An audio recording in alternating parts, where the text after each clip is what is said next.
సంగెం మండల కేంద్రంలో భారతీయ జనతా పార్టీ మండల శాఖ అధ్యక్షులు దామెరుపుల చంద్రమౌళి ఆధ్వర్యంలో జీఎస్టీని పేదలకు అందుబాటులోకి తీసుకురావడంపై కార్యక్రమం జరిగింది। ఈ సందర్భంగా ప్రజలు హర్షం వ్యక్తం చేస్తూ ప్రధానమంత్రి నరేంద్ర మోదీ చిత్రపటానికి పాలాభిషేకం చేశారు। ఈ కార్యక్రమంలో జిల్లా కౌన్సిల్ సభ్యుడు బుట్టి కుమారస్వామి, మండల ప్రధాన కార్యదర్శి పైన్ల శ్యాము, కార్యవర్గ సభ్యులు, మండల ఉపాధ్యక్షులు, బూత్ అధ్యక్షులు, స్థానిక నాయకులు పెద్ద సంఖ్యలో పాల్గొన్నారు।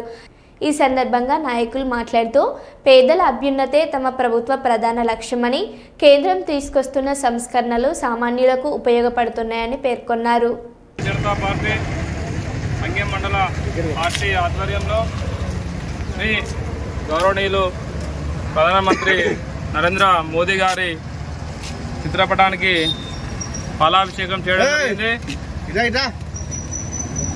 దీనికి భారత ప్రజలకు దీపావళి కానుకగా భారత ప్రధానమంత్రి గౌరవనీయులు శ్రీ నరేంద్ర మోదీ గారు జీఎస్టీని అన్ని రంగాలలో తగ్గించి ప్రజలకు అందుబాటులోకి తీసుకొచ్చినందుకు భారతీయ జనతా పార్టీ తరఫున ప్రత్యేకంగా భారత ప్రభుత్వానికి కృతజ్ఞతలు తెలియజేస్తూ, ప్రతి ఒక్క దాంట్లో చాలా తక్కువ, ఒక్కొక్క మామూలుగా ఒక వెహికల్ మీద తీసుకుంటే ఒక్కొక్క వెహికల్ మీద 1 లక్ష రూపాయలు మినిమంగా తగ్గుతూ ఉంది। ప్రతి ఒక్క దాని మీద జీఎస్టీ 28% ఉంటే 18%కు, 12% నిత్యావసర సరుకుల మీద 5%కు, ప్రతి ఒక్క దాని మీద చాలా తగ్గించినందుకు భారతీయ జనతా పార్టీ సంగెం మండల శాఖ తరఫున భారత ప్రభుత్వానికి ప్రత్యేకంగా ధన్యవాదాలు।